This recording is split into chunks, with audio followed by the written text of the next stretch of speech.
General സെക്രട്ടറിയായ സിദ്ദിഖിനെതിരെ പോലും ഈ മോശമായി പെരുമാറി എന്ന രീതിയിലുള്ള പരാതികൾ വന്നുകൊണ്ടിരിക്കുകയാണ്, വെളിപ്പെടുത്തലുകൾ വന്നുകൊണ്ടിരിക്കുകയാണ്. അതിന് പരാതി എന്ന് പറയുന്നില്ല, കാരണം പറയുന്നതിന് എന്തെങ്കിലും ഒരു നന്മ വേണ്ടേ? 3-4 വർഷം മുമ്പ് ഓൾറെഡി വന്ന് അദ്ദേഹം റിജക്ട് ചെയ്ത അലിഗേഷൻ അല്ലേ?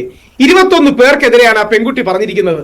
ഇങ്ങനെ പോയാൽ ഈ നാട്ടിലെ ഈ പുരുഷന്മാർക്ക് എല്ലാം എതിരെ ആരോപണം വന്ന് അങ്ങ് എല്ലാരെയും പീഡകരാക്കൂ. ഞാൻ രഞ്ജിത്തിനെ ഞാൻ പീഡകൻ എന്ന് വിശേഷിപ്പിച്ചോ? പിന്നെ ഇപ്പൊ സിദ്ദിഖിനെതിരെ പറഞ്ഞതോ? സിദ്ദിഖിനെതിരെ ഒരാൾ പരാതി അല്ലല്ല, ഒരു ആരോപണവും അത് പരാതി എന്ന് പോലും ഞാൻ പറഞ്ഞില്ല. താങ്കൾ അതിൽ ഇടപെട്ടുകൊണ്ട് ഞാൻ പറയുകയാണ് ഒരു ആരോപണം വന്നു എന്നാണ്.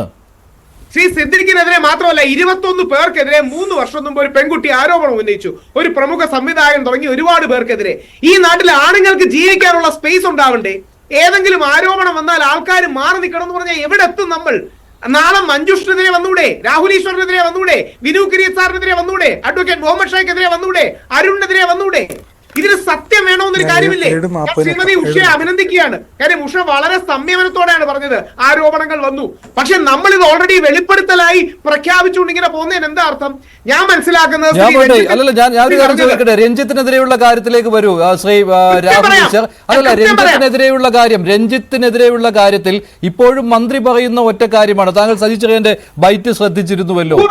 അല്ലല്ല, അതിൽ അദ്ദേഹം പറയുന്നത് അല്ലല്ല, ഈ പരാതിയുടെ കാര്യമാണ് അദ്ദേഹം പറയുന്നത്. പരാതി ഇല്ലല്ലോ എന്ന്. അതിനെയും ഹേമ കമ്മിറ്റി റിപ്പോർട്ടിനെയും എടുക്കാം.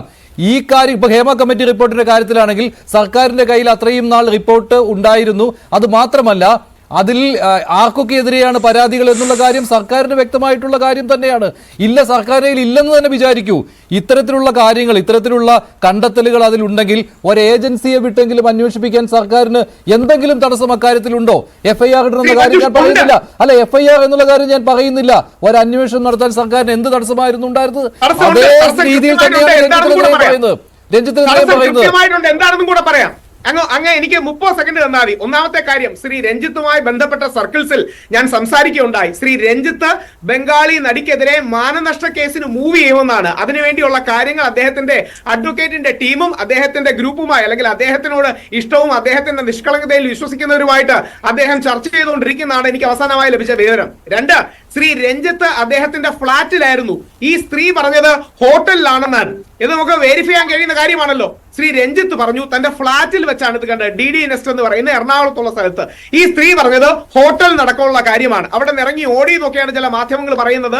ശങ്കർ രാമകൃഷ്ണനെ പോലെ പ്രമുഖനായ ഒരു എഴുത്തുകാരനും ഉണ്ടായിരുന്നു. ശ്രീ രഞ്ജിത്തിന്റെ മറ്റ് അസിസ്റ്റന്റ് ഡയറക്ടേഴ്സും ഉണ്ടായിരുന്നു. വെരിഫൈ ചെയ്യാമല്ലോ. അതുകൊണ്ട് ഒരു ആരോപണം വന്നു, പ്രത്യാരോപണം വന്നു, കൗണ്ടർ വന്നു. നമുക്ക് ഇതിനെക്കുറിച്ച് തീർച്ചയായും അന്വേഷണം വേണം. ആ അന്വേഷണം വേണ്ടെന്ന് ആരും പറയുന്നില്ല. പക്ഷേ അന്വേഷണം വരുന്നതിന് മുമ്പ് തന്നെ രഞ്ജിത്തിനെ മാറ്റി നിർത്തണമെന്നും ശ്രീ രഞ്ജിത്തിനെ പ്രതികൂട്ടി നിർത്തണമെന്നും പറയുന്നതിന് എന്തർത്ഥമാണ്? ഞാനൊരു വലതുപക്ഷ ശ്രീ രഞ്ജിത്ത് ഒരു ഇടതുപക്ഷക്കാരനാണ്. അദ്ദേഹത്തിന്റെ രാഷ്ട്രീയമായിട്ട് എനിക്ക് യോജിപ്പുമില്ല, ഐക്യവുമില്ല.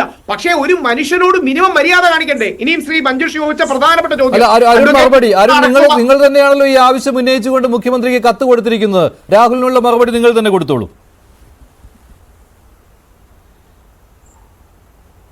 അല്ല, ഈ വിഷയത്തില് നമ്മുടെ രാജ്യത്ത് ചില മര്യാദകളുണ്ട്. ഒരു സ്ത്രീ ഒരു ആരോപണം ഉന്നയിച്ച കേരളത്തിൽ മന്ത്രിമാർ രാജിവെച്ചിട്ടുണ്ട്. PJ ജോസഫ് രാജിവെച്ച് ഏത് സാഹചര്യത്തിലാണ്? നീലലോഹിദാസ് നാടാർ രാജിവെച്ച് ഏത് സാഹചര്യത്തിലാണ്? ഇത്തരത്തിൽ ഒരു വളരെ ക്രെഡിബിൾ ആയിട്ടുള്ള ഒരു കലാകാരി തന്നെയാണ് ഇത്തരത്തിൽ ആരോപണം ഉന്നയിച്ചിട്ടുള്ളത്. അവരൊരു നുണ പറയും എന്ന് ഞാൻ കരുതുന്നില്ല. അതുമാത്രമല്ല, ജോഷി ജോസഫ് ലോകം അറിയുന്ന ഡോക്യുമെന്ററി ചലച്ചിത്രകാരനാണ്. ഈ മേഖലയിലുള്ള ആളുകൾക്ക് നന്നായിട്ടറിയാം. കൽക്കത്തയിൽ അധ്യാപകനാണ്.